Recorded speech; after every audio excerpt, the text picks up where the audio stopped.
চট্টগ্রামের মাঠে আজ যা ঘটেছে সেটা শুধু একটা ইনিংস না, বরং বাংলাদেশের জন্য ছিল এক দারুণ প্রত্যাবর্তনের গল্প।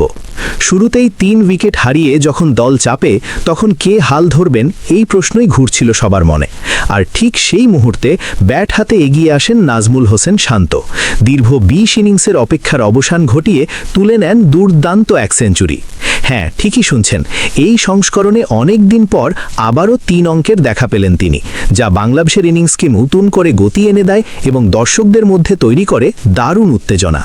এর আগে সর্বশেষ ওয়ানডে সেঞ্চুরিটিও করেছিলেন চট্টগ্রামেই ২০২৪ সালের মার্চে শ্রীলঙ্কার বিপক্ষে। আর আজ নিউজিল্যান্ডের মতো শক্তিশালী দলের বিপক্ষে আবারও সেই একই ভেন্যুতে শতকের দেখা পেয়ে নিজের ওয়ানডে ক্যারিয়ারের ৪র্থ সেঞ্চুরি তুলে নিলেন শান্ত, যার মধ্যে ২টি বিদেশের মাটিতে আর ২টি নিজের দেশে। শুরুটা ছিল বেশ ধীর স্থির, অনেকটা সময় নিয়ে নিজের ইনিংস গড়েছেন তিনি, তবে সেটাই যেন হয়ে ওঠে বড় ইনিংসের ভিত।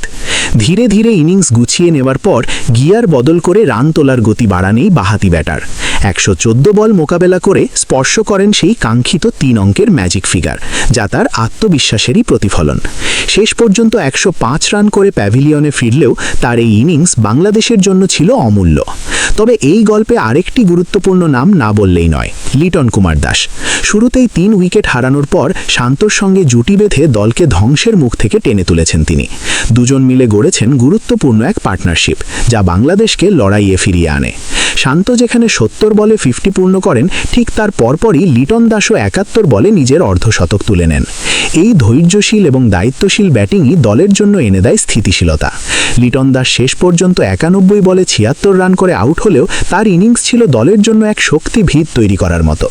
এরপর শান্ত একাই দায়িত্ব কাঁধে তুলে নেন এবং ইনিংসকে এগিয়ে নিয়ে যান। তার ব্যাট থেকে আসে দৃষ্টিনন্দন সব শট, মোট ৯টি ৪ এবং ২টি ছক্কার মাধ্যমে সাজান নিজের ১০০ রানের ইনিংস। দলীয় ২২১ রানের মাথায় পঞ্চম উইকেট হিসেবে আউট হয়ে ফেরেন শান্ত। তখন তার নামের পাশে ঝুলছে ১০৫ রানের অনন্য এক ইনিংস। তবে শুধু পরিসংখ্যান দিয়ে এই ইনিংসের মূল্য বোঝানো যাবে না, কারণ এই ইনিংস এসেছে চরম চাপের মুহূর্তে, যখন দল ছিল বিপদের মুখে।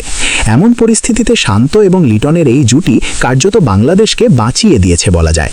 তাদের এই পারফরমেন্স শুধু স্কোরবোর্ডেই নয়, দলের আত্মবিশ্বাসেও বড় প্রভাব ফেলেছে। প্রিয় দর্শক, আজকের এই ম্যাচে শান্তর ব্যাটিং আপনাদের কেমন লেগেছে? তার এই প্রত্যাবর্তনের সেঞ্চুরি কি আপনাকে মুগ্ধ করেছে? আর লিটন শান্ত জুটিকে আপনি কিভাবে দেখছেন? অবশ্যই আপনার মতামত কমেন্টে জানাবেন, কারণ আপনার প্রতিটি মতামত আমাদের জন্য গুরুত্বপূর্ণ। এমন আরও দারুণ ক্রিকেট আপডেট পেতে ভিডিওটি শেষ পর্যন্ত দেখুন এবং আমাদের সাথেই থাকুন।